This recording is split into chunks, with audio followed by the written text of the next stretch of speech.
हमारे पौराणिक ऋषि मुनि बहुत ही बड़े तपस्वी और अत्यंत ज्ञानी हुआ करते थे। एक व्यक्ति को उत्पन्न करना भी उनकी विद्या का छोटा सा हिस्सा हुआ करता था।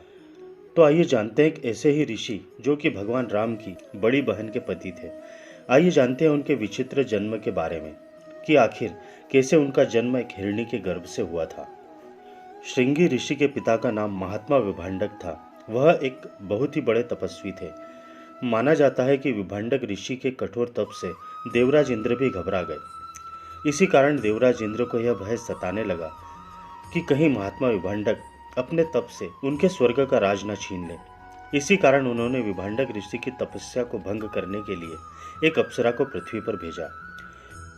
फिर जब अगली सुबह हुई तो महात्मा विभांडक सरोवर में स्नान करने के लिए गए। तभी देवराज इंद्र की भेजी हुई अप्सरा बड़े ही कामुक अंदाज में सरोवर के पास आई और सरोवर में स्नान कर रहे विभांडक ऋषि को लुभाने लगी। उस कामुक अप्सरा को देखकर विभांडक ऋषि के मन में तीव्र काम वासना जाग उठी, जिस कारण से उनका वीर्य पानी के अंदर ही निकल गया।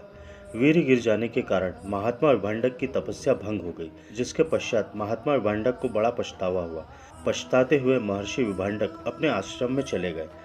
फिर कुछ समय बाद एक प्यासी हिरणी उस सरोवर के पास आई और सरोवर में पानी पीने लगी, जिसके साथ साथ प्यासी हिरणी महर्षि विभांडक का पानी में गिरा हुआ वीर्य भी पी गई तथा उसी कारण से वह हिरणी उस वीर्य से गर्भ धारण कर लेती है।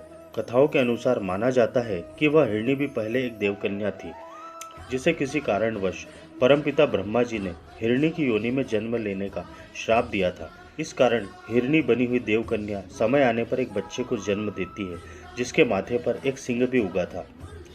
माथे पर सिंह होने के कारण उनका नाम श्रृंगी पड़ा था। उसके बाद उस बच्चे का विभांडक ऋषि ने स्वयं पालन पोषण कर बड़ा किया, जिसका कुछ समय बाद भगवान राम की बड़ी बहन शांता से विवाह हुआ।